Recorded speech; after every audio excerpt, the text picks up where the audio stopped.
Diana, it is 2:32 p.m. It is currently 25 degrees outside. It is fairly hot. The humidity luckily has not transferred over to the inside of the house. I'm sitting down in front of my camera right now. I'm about to record a video about Twin Peaks. I'm going to be recording this in 25 frames per second, 1080p high definition. I have 43 minutes left on the battery, 33 minutes of tape left on the SD card. And there's something about the aroma of these plastic things I'm surrounded by. Need to find out what they're called.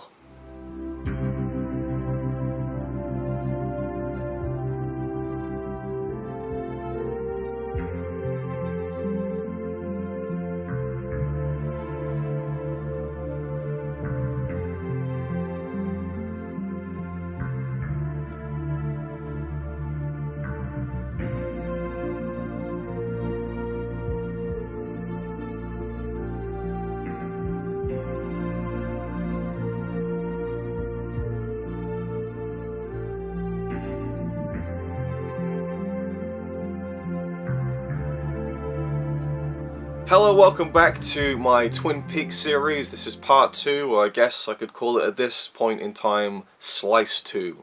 See, I get references now. I'm almost done with the first season of Twin Peaks. I finished the 6th episode very recently, so there is only the 7th episode left, or if you count the pilot episode, the 8th and final episode of season 1 of Twin Peaks, and I can't wait to watch the final episode. I'm so excited. Everything is just really fallen into place. I'm so impressed with how there are so many characters, so many storylines, how they're all interweaving, all interconnecting, and leading towards this final episode where I just can't wait to see the culmination of every single storyline and to see where it all goes. And I'm suddenly getting really anxious about season 2, because I know that the first season is 8 episodes, including the pilot, and the second season is more than double that. And I heard that the ratings started to decline and maybe the quality started to drop off. So I really hope that this second season doesn't disappoint me. And I also have kind of seen that the mystery of the murder of Laura Palmer does get wrapped up at the end of season 1. Wrong, wrong, wrong, wrong, wrong, wrong, wrong, wrong. You're wrong, you're wrong, you're wrong.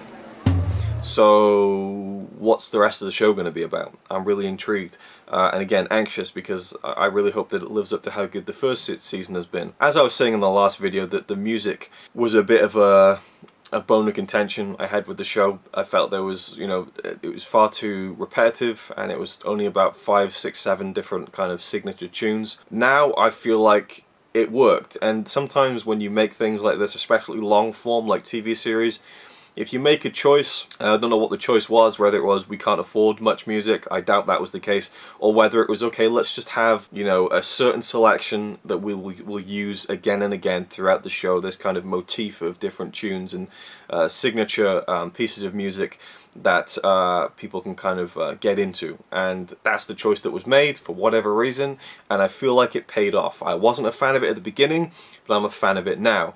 Now, if it's the same pieces of music throughout the entirety of Season 2, my opinion might change. But right now, whenever one of those tunes comes up, whether it's the love theme or the kind of jazzy detective kind of theme, I'm enjoying it and I'm humming along in my head, so I'm having a good time with the music. I feel like the storyline, or the part of the show that focuses on Donna and James Hurley, is kind of getting thrown by the wayside a little bit the past few episodes. There's been hardly anything of them, which is fine because there's a lot going on, but the first episode, or at least the first few episodes, really focused on those two characters and their relationship with Laura Palmer, how they were the two closest people in the world to her, or so they say and think. And then, the past couple of episodes, that their kind of involvement has been very light. So I'm hoping that there'll be a compensation for that in the final episode, and their story will be given a much more bigger slot of time to wrap things up.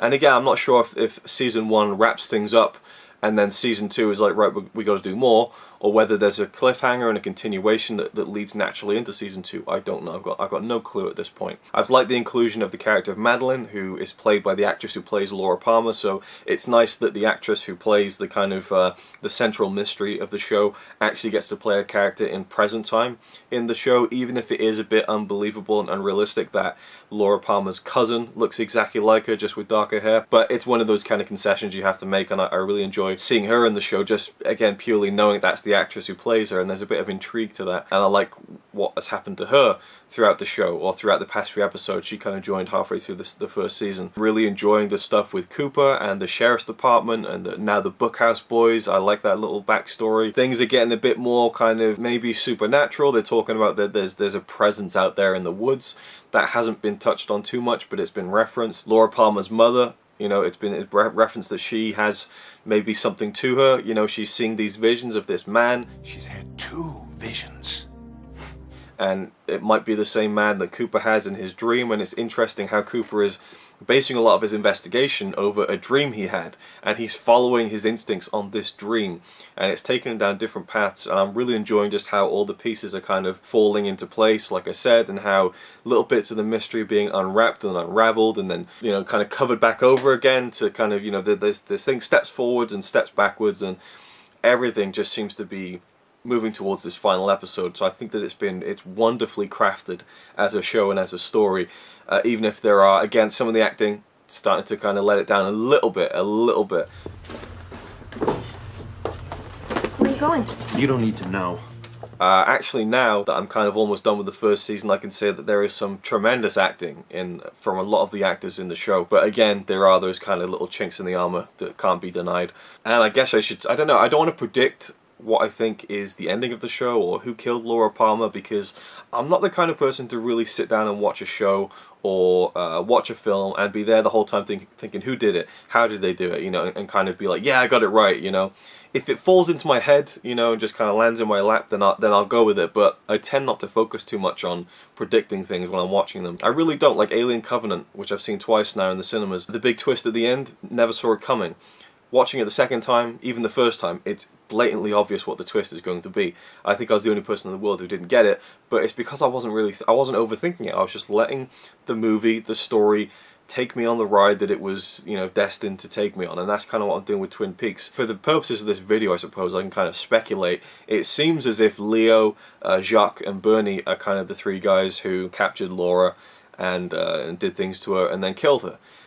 So I don't know whether this is going to be a case of, okay, the obvious is the right answer, and I don't think that would be a bad thing. If it turned out to be, okay, well, that's who they suspected and that's who it was. I'm not looking for a big shock twist ending where it's like, holy shit, it was Cooper all along, you know. I'm not looking for that, so I wouldn't be, you know, disappointed if it was the obvious, but still I think that it's a show that is constantly kind of flipping things on its head. You know, there's the storyline with, there's so many people double-crossing each other, it's unbelievable. You got, like, so many different people sleeping with other people.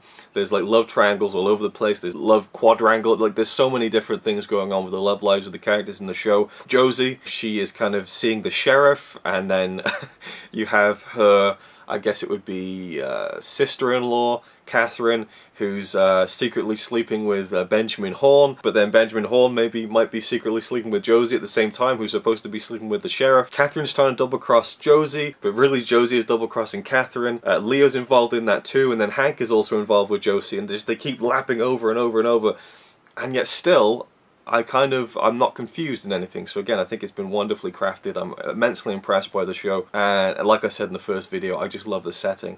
I love spending time with these characters and spending time in this world. And I was speaking a little bit to Zara Nizrak about this, who's a big fan of the show and was since it first aired. So I've kind of been speaking to him throughout my viewing of the show and stuff, and one thing he said to me was that when Twin Peaks first aired, it really was completely different than what was going on at the time. It was ahead of everything else, and that's kind of what David Lynch kind of would do. Things that were ahead of its time, and he's saying that the new series feels like it's ahead of its time too. So I'm really excited to get to this new series, but I'm not going to rush through the original series. I'm going to take my time, but at the same time, not take my time. I'm not going to just, you know, again, just like skim through or anything, but I definitely am eager to get to the new stuff because I'm excited to see where it all leads. You know, it's I'm definitely becoming a quick fan of the show. Not perfect though, you know. I'm not going to say this is the most incredible thing I've ever seen, but I'm really enjoying it quite a bit. And or as CP would say, it's quite all right. It really is quite all right. So, distinctive wounds found on Laura's neck and shoulder appear to be claw marks, bites of some kind. An animal. Look, it's trying to think. on with the final episode. I'll probably film a video after that and then dive into season 2. I'm enjoying the same kinds of characters in the show and some of the recurring kind of, you know, things that today would be known as memes, you know, like Cooper's thumbs up and the coffee and the cherry pie, you know. So I'm enjoying those kinds of little signature moments of the show. But as I said, I'm just really intrigued as to how this thing wraps up and how it will wrap itself up. And as Homer Simpson once said, that's everything wrapped up in a neat little package. Will it be that way? Or will it be wrapped up in a not so neat little package that will unravel to season 2? I don't know. So very intrigued. On with the rest. And thanks for watching. I'll see you in the next one. Look at that. Ducks on the lake.